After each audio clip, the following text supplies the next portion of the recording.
В Институте международных отношений Министерства иностранных дел Туркменистана провели Олимпиаду по математическому моделированию среди студентов высших учебных заведений Туркменистана.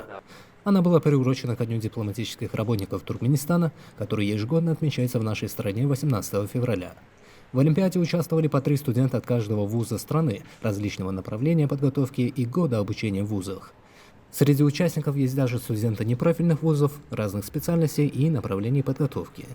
Конкурс состоял из 2 этапов. Первый прошел в форме тестирования, состоящего из 50 вопросов, а второй предложил участникам 6 экономико-математических задач и 4 часа на их решение. Лидеров конкурса определили члены жюри по сумме баллов, набранных в 2 турах. В состав команды жюри вошли по одному педагогу от каждого вуза участника Олимпиады, а также представители научных учреждений, предприятий, производств, профильные эксперты. Yukarı Kuzaylarının arasında ilkinci gedek geçirilen matematik modelleme adlı ders bähtäsine bilen şol şanly tene bayramçylyk maksatyn çäklerinde bähtäsiň ýeňjileri dawaraly ýagdaýda ýürüti gymmat bahaly sowgatlar, hormat hatlary, diplomlary, ýadygarlyk sowgatlar gowşurylyp ýurdumyzyň bilim ulgamynyň halkara gatnaşylan ornuny hem putolandyrdy. Men hem bu bähtäşe işçiň gatnaşyp birinji orna münasip bolmak bagtymy eser etdi.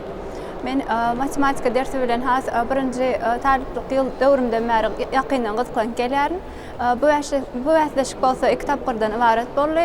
Ilkinji tapgyrna biz test synaglaryny taşyrdyk. Ikinji tapgyrna bolsa 6 soragdan ibaret bolan çaşyrymly matematika meselelerini çözdük. Men bu matematik modelleme wäsleşigine gyzyklanma sebäbim kiçilikden gelýär.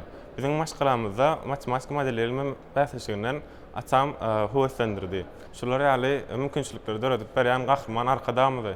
Arkadagy gahrman serdamyda janlar sag bolsun tutjan tutumly işleri hemişe rowaşlyklary weslendim. Шасынем Миредова, Давлет Чаргильдеев, Сулейман Чараев, Азазия Бердыклычев, Туркменистан, новостной портал.